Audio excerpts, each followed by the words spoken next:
इचलकरंजीत अखिल भारतीय डिजिटल मीडियाचे भक्कम अस्तित्व, पदाधिकाऱ्यांचा महापौरांच्या हस्ते सत्कार।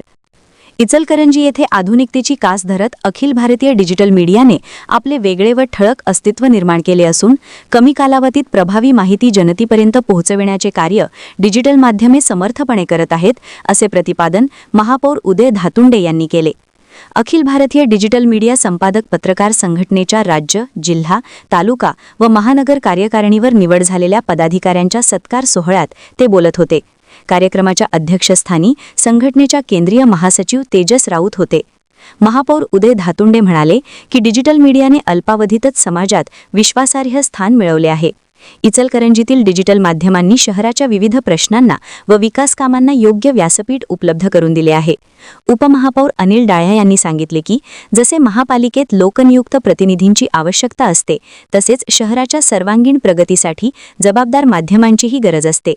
डिजिटल मीडियाने आपले अस्तित्व सिद्ध केले आहे। केंद्रीय महासचिव तेजस राऊत यांनी इचलकरंजीच्या विकासासाठी डिजिटल मीडिया सत्ताधाऱ्यांना सहकार्य करेल, तसेच विरोधी गटाची भूमिका देखील जनतेपर्यंत पोहोचवेल अशी ग्वाही दिली। महाराष्ट्र राज्य संघटक दीपक मांगले यांनी इचलकरंजी ही पत्रकारांची राजधानी बनत असल्याचे नमूद करत येथील पत्रकारांना सोबत घेऊनच सर्वांनी कार्य करणे आवश्यक असल्याचे सांगितले। गटनेते विठ्ठल चोपडे व विरोधी पक्षनेते उदयसिंग पाटील यांनी आपल्या मनोगतात इचलकरंजीतील डिजिटल मीडियाने नेहमीच शहराच्या प्रगतीसाठी आवाज उठवल्याचे सांगितले। जिल्हाध्यक्ष भाऊसाहेब फास्के यांनी संघटनेच्या कार्याची माहिती दिली।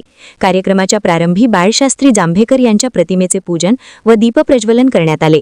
त्यानंतर विविध पदांवर नियुक्त झालेल्या भाऊसाहेब फास्के, रणधीर नवनाळे, दीपक मांगले, रसूल जमादार, विजय फडतारे, आजरुद्दीन मुल्ला, प्रीती कलडहोणे, अंकुश पोळ, संजय सुतार, सॅम संजापुरे, अंजुम मुल्ला, मुबारक शेख, विक्रम खांडेकर, सचिन बेलेकर, ॲडव्होकेट प्रवीण हांडे, वंदना कोरे व रमीजा शेख यांचा महापौर, उपमहापौर व मान्यवरांच्या हस्ते सत्कार करण्यात आला। स्वागत अरुण काशीद यांनी केले। प्रास्ताविक राज्य कार्यकारिणी सदस्य विनायक कलडहोणे यांनी केले। आभार विनोद शिंगे व विजय तोडकर यांनी मानले, तर सूत्रसंचालन पुष्पा पाटील यांनी केले। यावेळी राजू मेहत्रे, सचिन खोंद्रे, निहाल ढालाईत, असिफ संजापुरे, रवींद्र कांबळे, गौरव कोष्टी, संदीप सुर्वे, अमन जमादार, जिशान मुल्ला, प्रभावती भिरडीकर, संजय काजवे आदी उपस्थित होते। चॅनेलला सबस्क्राइब करा आणि